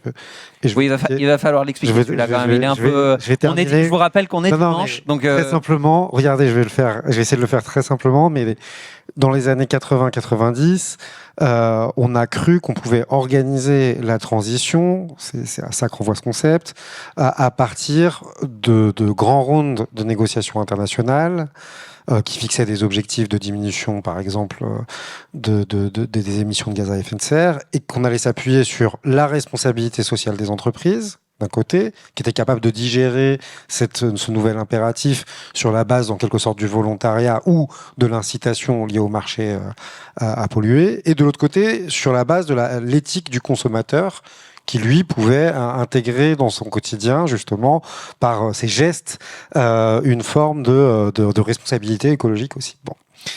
Je pense que justement, on est en train de sortir de cette idée que c'est par l'initiative individuelle qu'on va s'en sortir. Mais résultat, on se retrouve face à une sorte de question. Ça ne veut pas dire que l'initiative individuelle ou l'éco-citoyenneté ou les gestes du quotidien n'ont pas d'utilité. Mais ils sont en train de changer de fonction. C'est-à-dire qu'on ne pense pas que c'est comme ça qu'on va, mais ça peut être des gestes de propagande, de communication, ça peut être des gestes par lesquels on défend des positions, propagande au sens pas forcément négatif, ça peut être des gestes par lesquels on se conforme à une éthique, ouais, ça peut être beaucoup de choses, mais en tout cas, c'est pas l'un contre l'action politique, c'est entre guillemets, je peux fortifier une position d'engagement à travers ce rapport au quotidien. Je peux en avoir un usage pour essayer de diffuser des idées, mais ce qui est sûr, c'est que désormais, l'option principale à l'intérieur du mouvement, c'est de considérer qu'il faut un geste de souveraineté. Et je le dis ici, un geste souverain, de souveraineté politique, pas de souveraineté nationale, mais un geste de conduite de la société. On est ici, il faut quand même le dire, dans un endroit à 400 mètres. Emmanuel Macron a repris le concept entre les deux tours parce qu'il a senti que justement il y avait une tension de ce côté-là de planification écologique. L'endroit où il a dit planification écologique, c'est sur la place d'à côté. Hein. C'est à 300 mètres. C'est-à-dire que il va au second tour de l'élection présidentielle en annonçant planification écologique. Bon, évidemment, on a senti que c'était un geste de communication, mais simplement, ça veut dire, entre guillemets, qu'il y a quelque chose de très profond, pas parce qu'il l'a dit, mais parce qu'entre guillemets, il l'a senti, qui traverse la société sur les enjeux de, très bien, où est l'action politique ? Où est l'action politique ? C'est ça, désormais, qui est posé. C'est-à-dire que pendant longtemps, le mouvement écologiste a en quelque sorte, parfois même contourné ce sujet-là. Là, désormais, c'est au cœur de ce qui est demandé par ceux qui ont cette cause climat, cette cause de la 6e extraction des espèces, cette cause de la protection des océans. Désormais, on sait que sans une forme de souveraineté collective forte, capable de digérer ces questions, nous ne réussirons pas. Donc on a changé le rapport entre guillemets, l'engagement quotidien et ce n'est plus forcément le fondement, même si les profils qui n'y croient pas, comme je le disais tout à l'heure, le font avec le plus d'ardeur parfois au quotidien. Parmi vous, y a-t-il quelqu'un qui voudrait partager avec nous sa réflexion sur cette idée d'un éventuel découragement, ou alors, pour répondre plus directement à la question de Madame, est-ce que quelqu'un a une idée d'un levier à actionner de quelque chose dont il ou elle aurait pu voir l'efficacité pour que cet engagement ne soit plus uniquement vécu comme individuel et parfois solitaire, et donc peut-être au bout d'un moment un peu décourageant, mais au contraire qu'il soit un vrai levier d'adaptation ou de changement des politiques publiques ou d'entreprise. Oui, madame, juste ici. Le micro vous arrive tout de suite.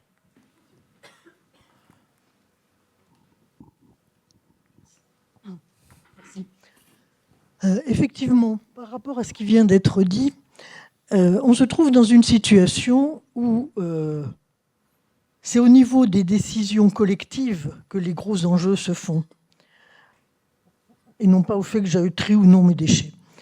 On a au niveau mondial la survenue de guerres dans lesquelles nous sommes forcément impliqués, qui va transformer complètement notre industrie en industrie de guerre, puisqu'on va produire de l'armement et des munitions en priorité sur d'autres choses. L'argent qui va être mis là-dedans ne le mettra pas dans autre chose.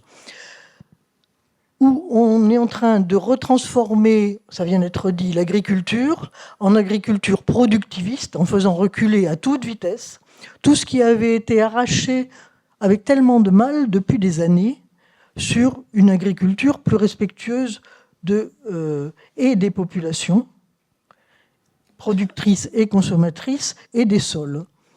Par rapport à tout ça, et je ne vais pas faire le catalogue, mais il y a d'autres basculements en cours, où on est le colibri dans tout ça.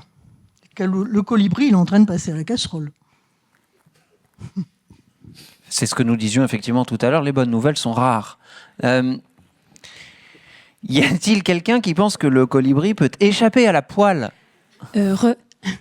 Je rebondis sur ce que vous disiez tout à l'heure, sur les actions individuelles et parfois solitaires. Je pense que c'est pas forcément... comment dire ? On a toujours un effet d'entonnoir et un biais de confirmation avec son entourage quand on fait des actions, par exemple, qui sont de gauche ou écologiques ou autres. Et moi, je le vois, par exemple, parce que je suis végane depuis 8 ans. Moi et les autres mangeurs de brocolis, on doit être 0,1% en France. Je sais pas combien on est, mais pas beaucoup. Mais par contre, c'est un boycott politique et économique d'un système qui exploite les animaux. Et en fait, le fait de pouvoir être collectif ensemble, parce qu'il y a énormément de bouche à oreille, parce que c'est un petit réseau, etc., fait qu'en fait, c'est quelque chose qui existe. Et je trouve qu'on a du mal à faire société écologiquement ensemble actuellement. et que peut-être se regrouper entre écologistes, s'engager dans des associations et se sentir moins seul, fait qu'en fait, les petites actions du quotidien, ça deviendrait plus facile et que ça pourrait permettre de porter des projets plus grands. C'est exactement, je crois, la direction qu'on prend, mais après, encore une fois, le biais de confirmation est peut-être un peu trop important. Je vous assure que de là où nous sommes cet après-midi, le biais de confirmation est effectivement présent. Il est consubstantiel à l'exercice qui est le nôtre cet après-midi. Je voudrais que nous découvrions ensemble les résultats de votre vote. À la question « Liker, signer, partager, c'est s'engager », Magali Payen y a rajouté « et financer », eh bien vous dites oui à 80%. C'est donc là aussi un signe de la prégnance de ces modalités d'action dans nos vies quotidiennes qui sont aussi parfois un premier pas et qui sont aussi plus faciles à effectuer. À la deuxième question, faut-il faire peur aux citoyens pour qu'il ou elle s'engage? Là, le résultat est plus contrasté. 51 contre 49. Si l'un ou l'une d'entre vous n'a pas voté, il est encore temps de faire basculer les choses. Ça bouge. La démocratie est en mouvement au moment où nous parlons et elle va plutôt dans le sens, j'imagine que c'est dans le sens de ce que vous disiez, non pas nécessairement de la peur pour la peur, qui continue d'augmenter, mais de dire les choses telles qu'elles sont et de... Alors là, c'est... Oula. Voilà. Oula. Ah oui. C'est un peu truqué. Voilà, je tiens quand même à repréciser, comme dit, faire peur pour faire peur n'a aucun intérêt. C'est dire la vérité, mettre en lumière ce qui doit être mis en lumière, même si ça fait peur. Et ça, c'est pas une finalité en fait. Faire peur aux gens pour qu'ils s'engagent, ça suffit pas. On doit montrer ce qui fait peur. Et après, essayer de trouver des clés ensemble pour essayer de faire en sorte que les choses qui font peur, elles ne nous arrivent pas, en fait, tout simplement. Et nous avons la dernière question. Le colibri est-il l'alibi de l'inaction climatique? Oui. Oui, c'est assez clair. En même temps, on est forcé quand même... Oh il suffit évidemment que nous en parlions. Il est évident aussi que la réponse collective face aux défis qui sont les nôtres est plus facilement relativisable. Vous avez vu à quel point je dis des mots très polis pour dire qu'il ne se passe pas grand-chose. Nous avons un dernier moment à passer avec vous. Juste, nous ne voudrions pas nous quitter là-dessus. Nous aimerions avoir le mot que vous choisiriez, pour parler de votre engagement dans le futur. Ce sera notre conclusion. Nous voudrions savoir si cet après-midi vous a donné envie de plus vous engager, de moins vous engager, d'être moins résigné, d'être moins dans la poêle. Bref, si collectivement nous avions les moyens de diffuser plus largement encore qu'avant notre engagement. Pendant que vous votez ou que vous nous communiquez ce mot-là, je tiens en votre nom à remercier nos 4 invités de cet après-midi. Merci beaucoup d'avoir été avec nous.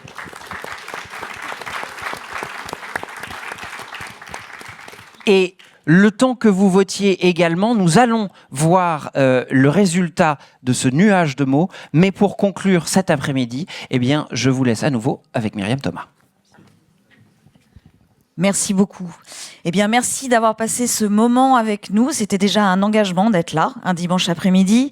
J'espère que ces regards croisés vous ont éclairé, vous ont interpellé autour de ce mot qu'est l'engagement, qui n'est pas si simple que ça à définir.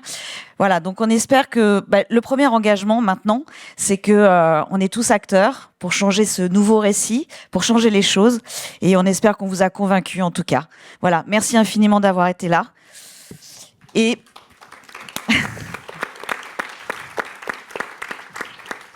Et donc, comme Maud l'a déjà évoqué, les artistes font pas partie de ce changement de regard. Et nous vous invitons à 17h30 à continuer en fait la discussion autour de ce nouveau récit en partageant une discussion avec un autre artiste qui est passé à bord de Tara, Nicolas Floch. Voilà, merci beaucoup. Et nous allons donc nous quitter sur, au fond, peut-être ce que nous cherchions depuis le début, qui est la notion d'espoir, puisque c'est le mot que vous placez au centre de toute possibilité d'engagement, l'espoir autour de la nature, de l'éducation à l'épopée du climat et au collectif. Merci, nous n'aurions pu rêver une meilleure conclusion. Alors je vous souhaite tout ce que vous avez écrit sur ces mots-là. Merci beaucoup, à très bientôt. Merci à tous.